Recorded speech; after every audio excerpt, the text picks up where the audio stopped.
Hwangsin, who just defeated Coyote from SCS with a score of 2-0.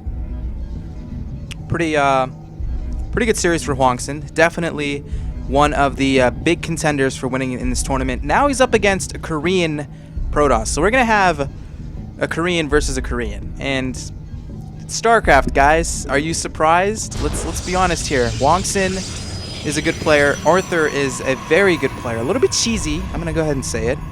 But he is definitely a player that's kind of on the rise, trying to make a name for himself in the foreign scene. So let's go ahead and straight up introduce who we have playing in this game. We're going to have Hwangsin representing Quantic Gaming in the upper left side here as our red Protoss. His opponent in the bottom right, playing against his fellow Korean. It's going to be a former Slayers player, now playing for Western Wolves, which is of course a European team. Yellow Protoss. It's going to be Arthur.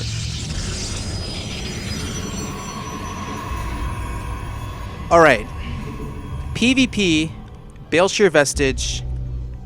I'm actually really kind of impressed at the transformation that PvP's kind of turned into.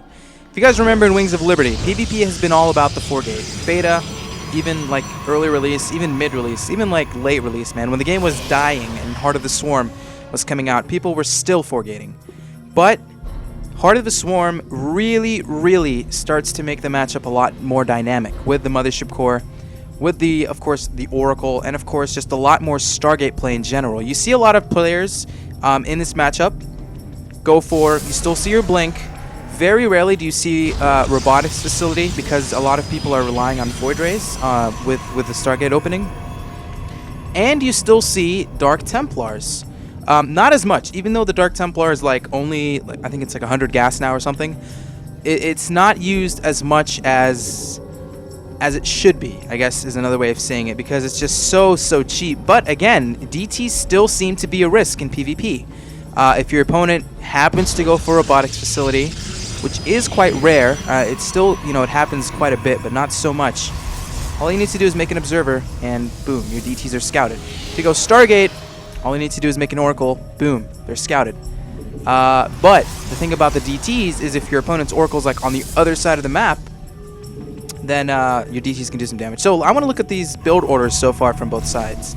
Hwangsin's going these two gases, pretty normal. Sometimes you even see Gateway double gas into a Cybernetics core, which is becoming pretty standard, just so you can get a quicker Mothership core, which is looking like it's what, you know, both these players are doing. Double gas coming up from Arthur as well, and the Gateway or the Warp Gate technology at the same time. So this is actually quite an even opening up to this point in the game. The only difference here is Hwangsin decided to go Zealot Stalker. Arthur decided to go Zealot Sentry, and I want to talk about this. This is actually so interesting from Arthur. A lot of these Korean Protoss players like to open up Sentry, just like Zealot Sentry. Now, what this is good for is you get to hallucinate and you get to get some scouting information. You can see if it's Stargate, you can see whatever tech it's going to be. But hold that thought, Hwangsin starting to pressure here with a Zealot, a Stalker, and a Probe. I guarantee you this Probe wants to make a pylon somewhere here on this map. There's a Twilight Council follow-up, probably going to be Blink. We're going to see both players start to engage here towards the center of the map. One Zealot, a Sentry, and a Stalker. Arthur pulling back the weakened Stalker. Really top-notch micro here from both players. Hwangsin going to pick off the Sentry, and Hwangsin's going to actually lose the Zealot and the Stalker. The Mothership Core, I mean, look at this, dude. Like, if the Mothership Cores can just attack each other, that would be very fun to watch. But overall, really good defense here by Arthur. Actually just allocating the Chrono Boost. Instead of on the Warp Gate, he was just Chrono Boosting out the Gateway, trying to get as many units on the map as quickly as possible. And all of a sudden now, Hwangsin down by 9 supply, getting Blink just now, adding on his 2 additional Gateways. This is looking like it's just going to be a quick build order win here for Arthur. Pylon is at the natural base of Hwangsin. And 1 Gateway against... Okay, 3 Gateways against 1 Gateway. Mothership Core dies, so there's no Photon Overcharge or Time Warp ability here available for Hwangsin. And his Blink is just getting started. I think this is just going to be a quick win for Arthur. 47 supply to 32. Big advantage in terms of the workers. I mean, 26 to 24.